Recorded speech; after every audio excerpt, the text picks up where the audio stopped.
That was uphill. Oh my god, my stomach. Well guys, we are in the Lucid Air Grand Touring Performance, and if you haven't joined me on my full tour and review, definitely go check that out. But here we're gonna go take this crazy fast sedan on a drive now, and let's hop outside real quick so I can give you guys a quick look at what this vehicle looks like from the exterior, because it's pretty cool looking. We have this kind of subtle Cosmo gray exterior finish on this one. It isn't the most advanced color combo, but you can get this really nice darked out trim package, which I think looks incredible.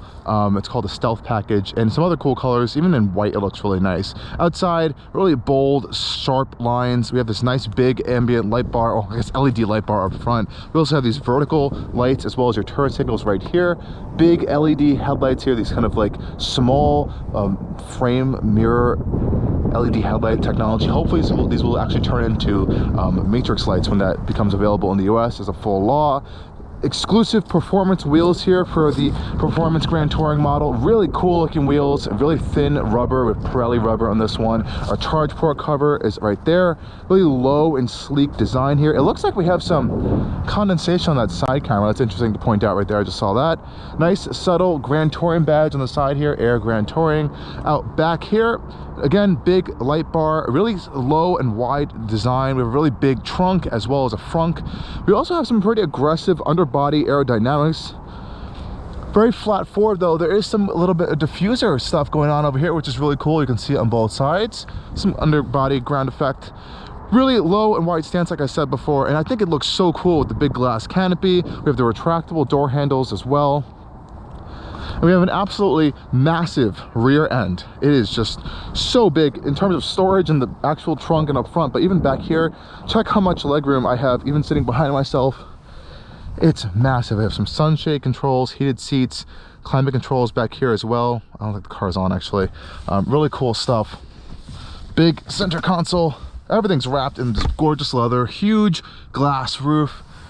What a cool interior, and that cockpit up there is fantastic, especially with this center spine down there. So let's go hop in and take this thing on a drive. Soft closed doors. Love that touch. Grab the key. And let's head off.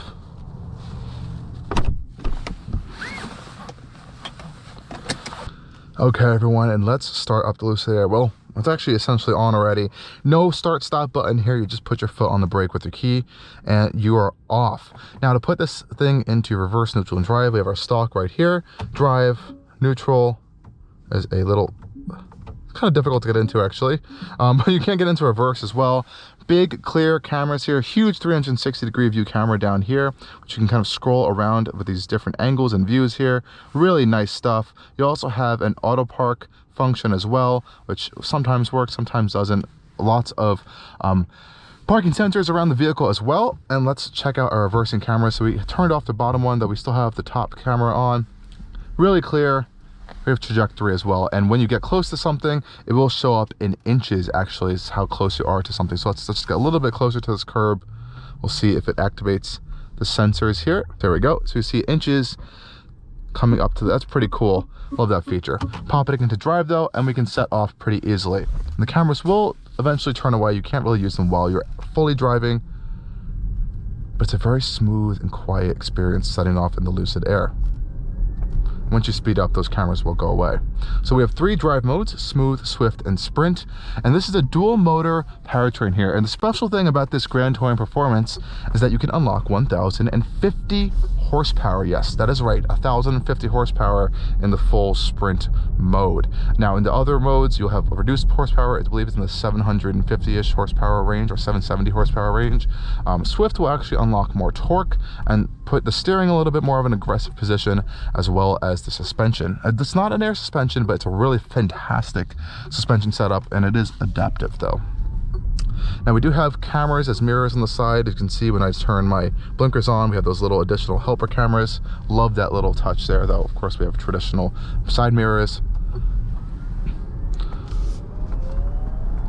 And even in smooth mode, the Lucid Air is very potent, especially in this Grand Touring Performance trim. Now, there's a few other power levels you can get of the Lucid Air, which will definitely dramatically change your pricing for the vehicle, though this is kind of like the most powerful one you can get right now, other than the upcoming Sapphire, which is more expensive, more powerful, and very hardcore. So you could also get the Grand Touring, which will give you more range, but this Grand Touring Performance is the one you want to get if you want to be a little bit more spicy around your daily commute. Let's put it into Swift here, getting onto the highway. Steering's going to firm up, suspension firms up a little bit more torque. Definitely feels a little bit more on edge, especially with that acceleration too. You will definitely notice that. And you're never short of passing power in the Lucid Air, that is for sure.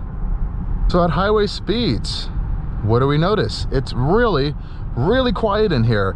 It's one of the quieter EVs I have been in on the market. I would have to say the BMW i7 I was just in over this past summer was a little bit quieter. It had a little bit more sound insulation and just general acoustic control. This is really good, and this is pretty close to that, but that one was definitely more luxury focused of a vehicle. This is very luxury focused, but it has a performance heart and edge to it that the i7 and EQS simply do not. This is more on the levels of a Taycan or a Model S in terms of its kind of agility and performance. You know, a lot of people talk about their range being too low, or am I going to make it to and from work and all this stuff.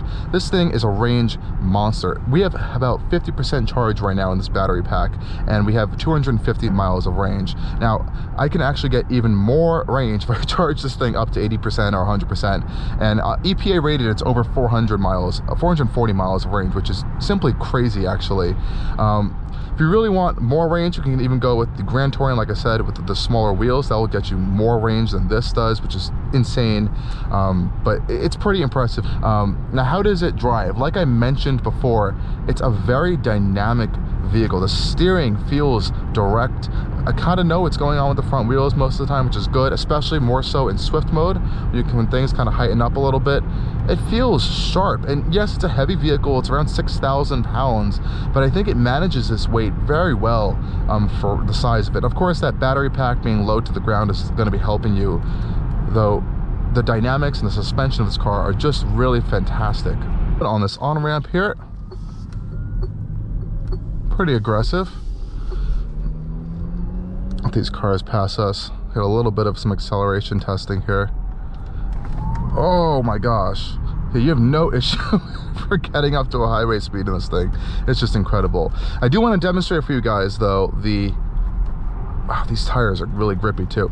I do want to demonstrate to you guys the Dream Drive system on this vehicle because it works really well. On the steering wheel here, we can press this button, it activates it. Your whole screen up here will change, and it's pretty simple to use. I just press this button down, and our highway assist is on. I'm not sure if you can see that. There you can see highway assist, and we do have these infrared cameras down here watching your eye just to make sure you're watching the road, and make sure your hands are on the wheel, and you're all set, which is really nice. You can easily control your speed right here, as well as your following distance can be controlled from the steering wheel as well. You have a few different settings on that. So watch what happens when we go into launch control, guys. The little California bear pops up here, and just brace yourself. That was uphill. Oh my god, my stomach. Woo, it's powerful. That 1,050 horsepower, whoa, really gets into your whole body there. Wow, that is an experience. It's like a roller coaster, and to think that there's vehicles on the road now that are even faster than this is absurd. Like the Rimac Navara, of course, it's a two-door multi-million-dollar hypercar, and even the Lucid Air Sapphire is faster than this somehow. It has 1,234 horsepower, which is just absurd. I love this cockpit style, the screen layout. I don't like those gigantic big screens, and yes, those are my opinions, but it's just so distracting having those gigantic panels here. And I love that Lucid allows you just to quickly turn off this lower screen with a double tap, and it's gone, and you just have your main displays up here. You have your speed in front of you, you have your maps or whatever you want to have over there, and some simple controls there, and that's it. Clean, simple, precise. That's all you really need. Anyways, guys, thank you for joining me on this drive of the Lucid Air Grand Touring Performance. This has been, I think, the third or fourth Lucid I've driven, and I have definitely noticed the improvements over these past just year and a half of driving them with the software in terms of the driving experience, as well as how everything is integrated. Yes, some things are going to need some improvements here and there. A lot of the little nitpicky things, some things with quality, some things with the software, and some things, especially with the really annoying key, because that sometimes doesn't always work. But other than that, it's a really fantastic car, a great foundation. You have to remember they're a brand new company with a brand new vehicle. Give them a little bit more time, and I think they'll even pull off even more incredible things. Again, guys, thank you for joining me on this drive, and stay tuned for more coming from Allcarnews. Cheers.